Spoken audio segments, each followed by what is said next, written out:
नमस्कार दोस्तों,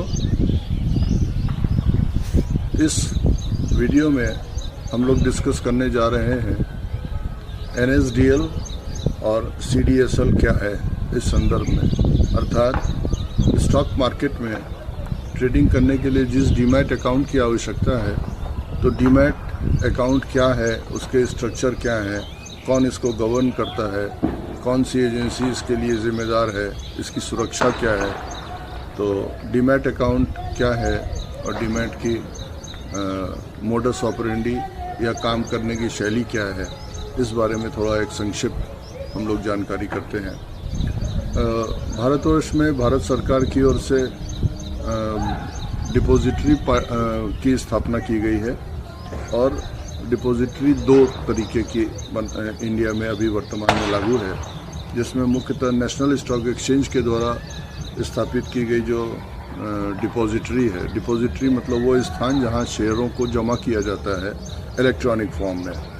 तो पहली डिपॉजिटरी है NSDL, which is govern by national stock exchange. National stock exchange की अनुषंगिक इकाई बोल सकते हैं उसको। और दूसरी CDSL है, जो बॉम्बे स्टॉक एक्सचेंज के द्वारा निर्मित है, कह सकते हैं सीधी भाषा में।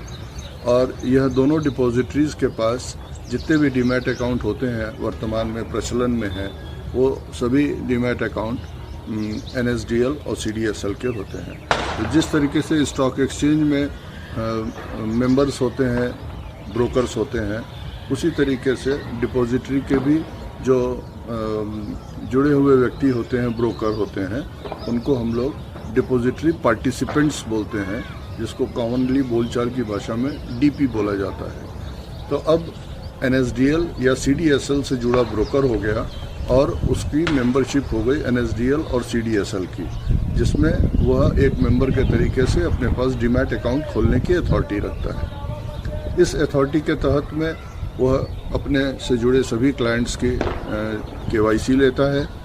KYC के address proof, identity proof, PAN, Aadhaar और ये सब लेने के बाद एक डिपॉजिटरी का फॉर्म होता है।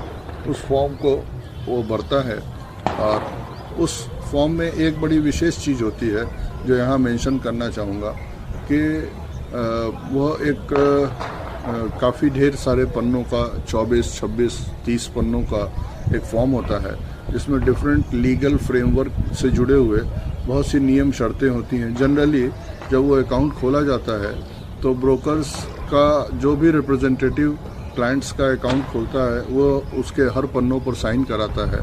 तो निवेदन यही करना चाहता हूँ कि कोशिश करके जहाँ तक हो सके प्रैक्टिकली किसी भी इन्वेस्टर को डीमैट अकाउंट खोलने के पहले उस पर लिखी हुई तमाम जितनी भी शर्तें हैं, उन शर्तों को ज़रूर एक बार पढ़ के समझ लेना चाहिए। उसमें एक बहुत स्पेशल फीचर होता है जिसको हम लोग POA बोलते हैं। POA का मतलब होता है पावर ऑफ अटॉर्नी। यह सबसे ज़्यादा सुविधा दिए, सबसे ज़्यादा सजग रहने वाला स्थान है, क्योंकि POA अगर आपने साइन किया तो इसका मतलब आपने यह अथॉरिटी दिया कि वह ब्रोकर आपके डीमैट अकाउंट से आपके उस पावर ऑफ अटॉर्नी की सहमति के बाद शेयरों को पूल अकाउंट में ले सकता है। पूल अकाउंट मतलब वो अकाउंट होता है जो ब्रोकर का एक पूल होता है, एक इकट्ठा अकाउंट होता है, जिससे शेयर स्टॉक एक्सचेंज के क्लियरिंग हाउस को जाते हैं। तो POA देने पर एक तरीके से आपको अपना डिलीवरी देने की कोई आवश्यकता नहीं होती।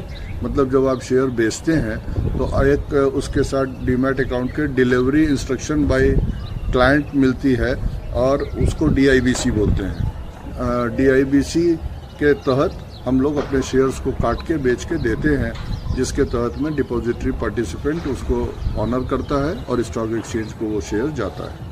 यह डिपॉजिटरी का सिंपल सा प्रोसेस है। और भारतवर्ष में स्टॉक होल्डिंग कॉरपोरेशन एक जाना पहचाना नाम है, जो भारतवर्ष के काफ़ी बड़े हिस्से के डिपॉजिटरी वाले अकाउंट्स को रखता है और वो सेपरेट इस काम को करता है। इसके साथ में डिपॉजिटरी में NSDL हो चाहे CDSL हो, दोनों की फ्रेमवर्क, दोनों की वर्किंग, सब कुछ एक तरीके से ही है सामान्य तौर पर इन्वेस्टर के लिए। और यह ऐसा एक सुरक्षित माध्यम है कि अगर किसी भी कंडीशन में कोई ब्रोकर के साथ कोई दिक्कत होती है, बाय द वे वो अपने ब्रोकिंग के धंधे से बाहर भी जाता है, तो CDSL या NSDL में जो इन्वेस्टर के शेयर्स जमा होते हैं उसको वापस मिलने की जिम्मेदारी भारत सरकार की ओर से NSDL और CDSL के द्वारा उस इन्वेस्टर को मिल जाती है। थोड़ी उसके लिए करस्पॉन्डेंस करने की ज़रूरत है और वह सामान्य तौर पर आपका फाइनेंशियल एडवाइज़र या उस फील्ड को काम करने वाले एडवोकेट्स भी उस चीज़ को कर सकते हैं।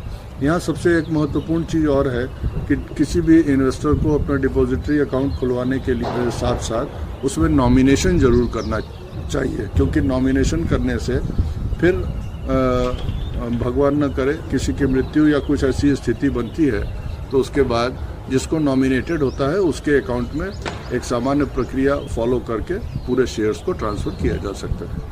डिपॉजिटरी के संदर्भ में यही सब सावधानियां हैं और जो डिलीवरी इंस्ट्रक्शन बाय क्लाइंट वाली स्लिप होती है उसको अगर उसके थ्रू आदमी POA न दे के उसके थ्रू अगर डिलीवरी छोड़ना चाहता है तो उसको भी साइन करके एक सुरक्षित स्थान पर रखा जाना चाहिए। सामान्य तौर पर किसी भी नए इन्वेस्टर के दिमाग में आने वाली यही चीज़ें हैं और बाकी कोई और विशेष बात होगी तो वो हम लोग अन्य वीडियो में शेयर करेंगे।